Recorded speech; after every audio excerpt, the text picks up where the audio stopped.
Oh, ici vous allez bien. Désolé pour le retard, on n'a pas eu le temps de faire cette review-ci, mais là j'ai un peu forcé Jordan à la faire parce qu'il était. Là, c'est mieux. Il était très déçu du produit, donc là on est sur la statue Prime One Studio en version DX Bonus. Prisma Wing. Et Prime One X Prisma Wing de Fairy Tail en version DX. Ouais, c'est ça. Donc une statue qui reprend un peu l'idée de Prime One de faire des one-shots par manga. Donc on était sur la Full Metal Alchemist, la My Hero Academia, la SNK, etc.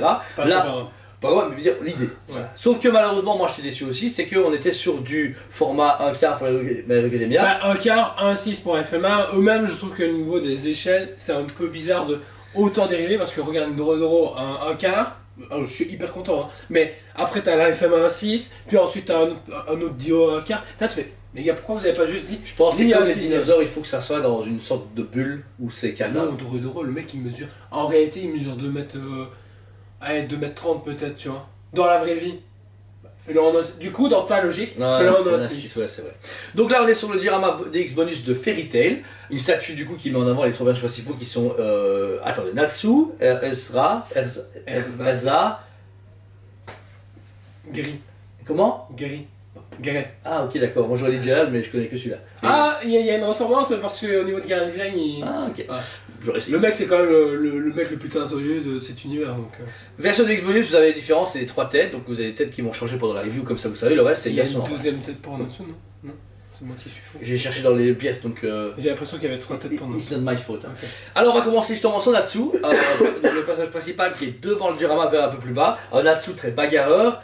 Alors.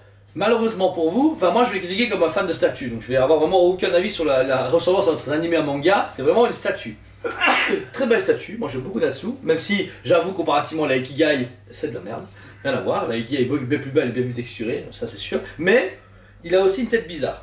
Son visage n'est pas le même que les... c'est que je pense que c'est la plus belle tête des deux. On a une tête du coup avec la bouche ouverte, donc vraiment un côté un peu... souriant machiavélique avec la bouche ouverte, des cheveux roses, mais ce rose qui est un peu plus foncé par rapport à l'autre. Alors là pour moi on est plus vite sur la... Manga. Non, en fait il y a eu un moment donné, il y a eu un changement d'animé, il y a de studio. Et du coup l'animé est un peu plus comme ceci, un peu sombre. Un peu plus sombre. Ou même avec le film sombre et saturé. Dragon Cry de mémoire, qui était beaucoup plus sombre, alors que là on est sur vraiment le côté très funny qu'on peut retrouver dans le manga justement avec les illustrations de Hiro Mashima, que là pas du tout, on est sur quelque chose de beaucoup plus interprété sur au niveau de en fait ce qui est marrant avec je pense qu'il va te déranger avec ces statues là, et moi je le revois, c'est que déjà la colorimétrie est plus foncée mais saturée, tu vois, comme quand tu joues avec ta saturation et que c'est foncé mais intense, et ben c'est pareil pour la statue, parce qu'elle a ça partout. Hein. Donc le Natsu, quand même beau, 2 flammes dans ses mains, donc il est très bagarreur, qui va de l'avant et qui tient à peine sur ses pieds pour décoller, je crois qu'il va attaquer quelqu'un. Le train est homogène, puisque là dans la résine, on est par contre sur une résine beaucoup moins texturée, c'est une résine beaucoup plus... Prisma, oui. Bah ouais, en fait c'est une résine PVC.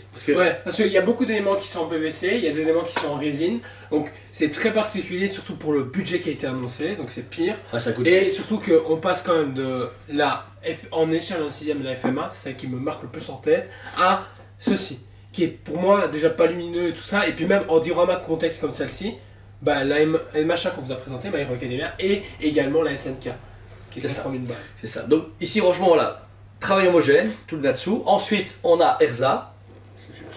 Non, c'est bon. Mais avec Rebelle, c'est mort Star Wars, mon gars. Là, je sais que c'est un personnage qui est très à apprécier des fans, puisqu'on attend la Ikigai avec impatience. On attend la Ikigai avec impatience, qui elle est vraiment au niveau. Là, déjà, le visage, ça va, ça reste quand même interprété, on va pas se mentir. Mais le gros problème pour moi, c'est les cheveux. Donc, on est sur un rouge déjà sans travail, j'ai l'impression, à part au niveau de la racine. Et puis ensuite, on part sur quelque chose de translucide. Alors, je sais pas, et en plus, légèrement pailleté.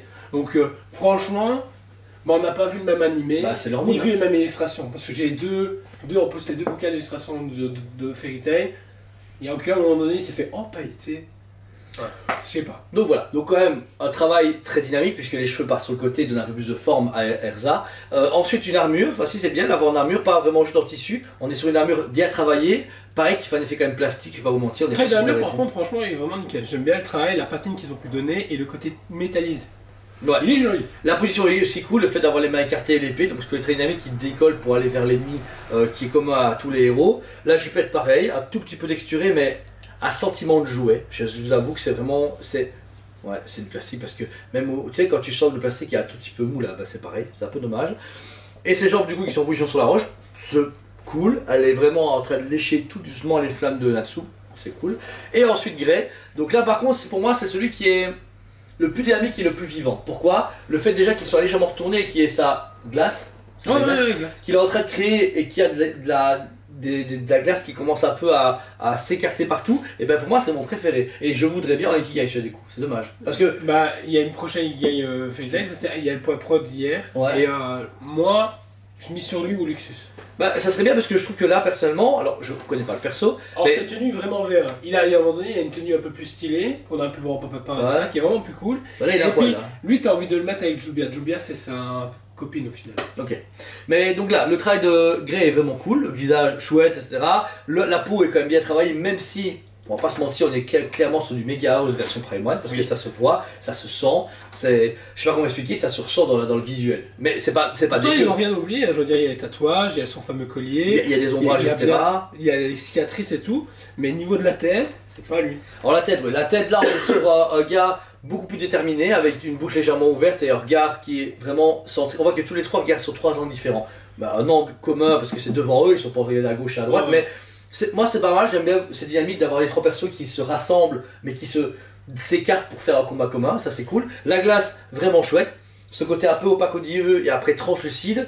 Par contre, tous les petits éléments qui sont vraiment bien faits sur le niveau du bras droit et au niveau de son genou gauche, sont bien, mais on voit légèrement quelques pièces qui ont été collées. C'est un peu dommage, mais après, il faut vraiment mettre le nez dessus. Mais j'aime beaucoup la dynamique. Le fait que sa glace apparaît, mais qu'elle se déborde comme si elle était un peu incontrôlable.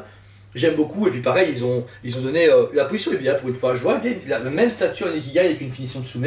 Ça pèterait, tu vois. Juste surtout avec leur travail de glace à l'heure actuelle. Oh ouais, elle est magnifique. Ça pètera à fond. Mais bon, ça sera un rêve, on verra si notre cher ami Cyril et son équipe nous ont entendus.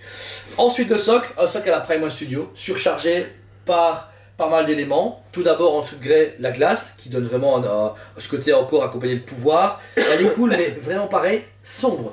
Elle n'est pas du tout claire, donc elle donne vraiment un côté un peu terne à la statue. Sombre, pas de brush par rapport à d'autres fabricants. Je trouve ça juste assez particulier. C'est d'habitude de mettre un léger brush, tu vois, pour vraiment ce côté givré. Ouais, c'est ça. C'est assez marrant, là, mais là, pas du tout. Et c'est très sombre, comme tu as pu le souligner. Ensuite, pour Natsu, on a toutes ces flammes, forcément. Donc, juste dommage ici. Pas de light-up. Ouais. Parce qu'avec un petit light-up, tu vois. Toi, t'as vu la Ace une fois allumée ou jamais? La Ace? La Ace. Une seule fois, ouais. Tu vois ce côté crépitement? Ouais. Ben, pareil là. Même dans les mains en fait. Parce que même la glace, tu donnes le même côté lumineux que tu as sur la bleue. Yoga. Ouais, ah ouais, ça serait beau, ouais. Ça serait en fait, Tsume, reprenez le concept et s'il vous plaît, faites-nous quelque chose de correct. Mais voilà, le flamme. Et puis pour finir, sur le côté droit, on a le petit Happy qui est avec eux. Donc un petit élément qui est cool parce que Happy est très. Même lui, je retrouve pas Happy. Et c'est ça le pire en fait, c'est que j'arrive pas à le retrouver non plus. Et on a un porte-clés en bas qui ressemble plus à Happy. Merci Mistake. Et qui repose sur des gravats avec des petites poutres, du bois qui est pas mal. Le bois est bien fait. Mais à chaque fois, on a un sentiment de presque fini. Ouais, t'as l'impression qu'ils ont rushé, ils ont fait c'est bon. Ouais, c'est ça. Elle part. Et on finit à l'arrière avec un grand dragon de pierre. Ignir, voilà, que j'ai déjà vu. Le papa de.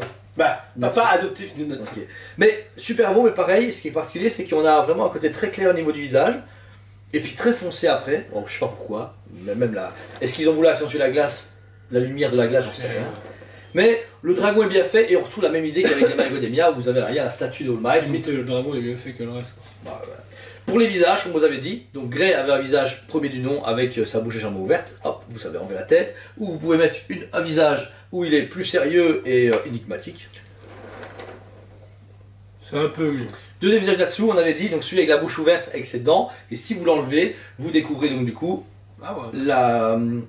l'écharpe qui s'en va, et un visage par contre plus calme. Là j'aime mieux celui-là par contre. Ouais, là il est plus déterminé, plus genre je vais te péter ta grosse tronche. Et alors, pour terminer, la tête de Erza, qu'on enlève, avec une petite métal. Si je la casse, c'est ta faute. Ah ok. Ok, un peu d'ambiance, super pour commencer la journée. Il y a une différence. Ah ouais, au lieu d'avoir des dents, en fait, c'est une version avec ou sans dents, voilà. Et je pense qu'il y a une troisième tête pour Natsu, franchement. Si c'est le cas, si elle veut effectivement une troisième tête, j'ai raison, la photo elle s'affiche juste ici parce que bon... Ah quoi. Je sais pas si elle est à fond. J'aime bien mes collègues, hein. Et voilà. Par contre, là, du coup, je trouve qu'elle est beaucoup plus mature et plus belle avec les trois têtes calmes que les têtes en combat. dans la tête avec toi. Sans leur bouche et leurs dents, bah, sans dents c'est mieux. C'est trop pauvre à mon goût. Oui, mais là. En fait, le truc, c'est que c'est pas un mauvais statut. Le problème, là, qui va être souligné pour moi, c'est le budget. Vous êtes à 2000 balles. 2050. Allez. Au même prix, j'ai une sortie qui est vraiment balle, tu vois, et où il y a Mais sans faute. il n'y a que 100 pièces au monde. Ça justifie ça. Ouais. Maintenant, oui et non. Alors, je prends le contraire parce qu'il faut pas déconner non plus, je suis pas débile. Mais à un moment donné où je paye ma 6ème chez Tsume par exemple 600 balles, théoriquement, j'en prends 3, je suis à 1800. Donc au final, est-ce qu'ils sont pas dans la table? Ouais et non, parce qu'au final tu les aurais achetés séparément, tu aurais payé 900 balles. Parce que un stack qui mesure la même taille plus ou moins que Natsu, même un peu plus petit, on va payer presque. Bah, on a 1100 € de mémoire, la DX bonus. Donc c'est dû à 6ème. Donc tu as fait x3, on était 3300 balles. Alors que là pour 2000 €, t'as ces 3 personnages. En fait le problème c'est de se dire 2000 balles maintenant. Alors qu'en Ikigai, bah, tu montes vite aussi, t'en prends 3. Maintenant t'as un peu au-dessus de 1000 €. Après, t'as des plus gros socks. En fait, finalement, ta rage, tu vas avoir plus de socks chez Tsume parce que tu vas en avoir 3 ensemble. Que là, ils ont tout. En plus, à la limite, sur le prix, tu sais quoi, elle est trop serrée pour le prix. Ils auraient accentué la glace comme ça, mis plus de flammes et mis. Non, parce que ça, ils ont gardé le même cerclage que la FMA et tout ça. Parce qu'ils se sont fait, ok, cerclage, c'est comme un gâteau. Ah non, 30 cm, les gars. Tu pouvais mettre, mais. Toi, la développer. Parce qu'en fait, il y a l'idée, mais le dragon est trop petit. Parce que quand tu as un dragon, tu veux un truc qui est mouse déjà de là. Et elle. La même statue, imagine juste que tu la mets là au-dessus, lui, tu mets un gros truc de glace où il est là, et tu mets Natsu en dessous, mais avec toutes des flammes de fou. Mais je pense que cette statue-là, et Prismarine, ne s'adresse pas à l'Europe, ça s'adresse directement à l'Asie. Et je pense qu'en Asie, par contre, où elle a mieux fonctionné, où il y a plus de gens qui ont été fans parce que. Elle est casable. Voilà, elle est casable, et puis on se rend compte même quand on voit des Asiates montrer leur collection, il y en a par terre tout train, et à un moment donné, ils ne peuvent pas se faire. On va faire tout en un quart. Non, ils ont bien diminué un tiers d'essai pour du un quart, pas pour faute de place. Donc, La statue pour ma part, pour 100 pièces au monde, 2050 €, on est à 8 sur 10. Le budget ça reste discutable, mais au final c'est rentable par rapport au Ikigai, etc. La finition me paraît terne, même si la dynamique est cool, la finition est quand même. Il n'y a pas de débat de peinture, elle n'est pas dégueu, etc. C'est juste que contrairement à la situation de marché actuelle, elle ne correspond pas à nos attentes, à nous personnellement. Mais au-delà de ça, elle est quand même bien. Moi, je prends la fin de Fairy Tail. Je la vois bien, tu sais, dans ton bureau, dans ton salon, avec une belle petite lumière derrière, etc. Elle peut péter en one shot. Mais comparativement à ce d'ailleurs avant, ouais, c'est un peu déclinant. Franchement, elle est cool. Moi, je te rejoins pour le 8 sur 10. Le seul truc, c'est que il passe juste après l'arrivée de Ikigai. Je crois qu'il y a eu d'autres. La Kitsune qui a été annoncée de Natsuki en un quart, qui pète parce que c'est la première fois qu'on le voit sous cette forme. On l'a eu forme. au même moment de la précoce qu'on a pris du temps à faire la review. Ah bah oui, c'est vrai. Ouais. Mais tu dis au final, Fairy Tail c'est cool, ils sont revenus sur le devant de la scène, et tant mieux. Mais en même temps, bah du coup, elle arrive au milieu de Jockey, alors pour le budget, tu te fais ouf. Moi j'aurais plus mis à 1850 €, ça m'aurait pas trop moins choqué. Ouais. 1850, 1500 c'était genre tu la brades et ça c'est mentir, parce que c'est quand même une belle statue. J'aurais vu ça et juste saturer les couleurs différemment, l'augmenter de couleur et désassombrir, parce que là ça ne va pas, même personnellement. Donc voilà, si ça vous intéresse, il nous reste quelques pièces en magasin, parce que forcément on a pris pour le magasin pour ceux qui avaient commandé, ils ont été livrés depuis le temps. Merci à votre confiance et votre amitié, merci pour tout, on vous aime beaucoup et on vous dit à très bientôt. On vous aime beaucoup et on vous dit à très bientôt.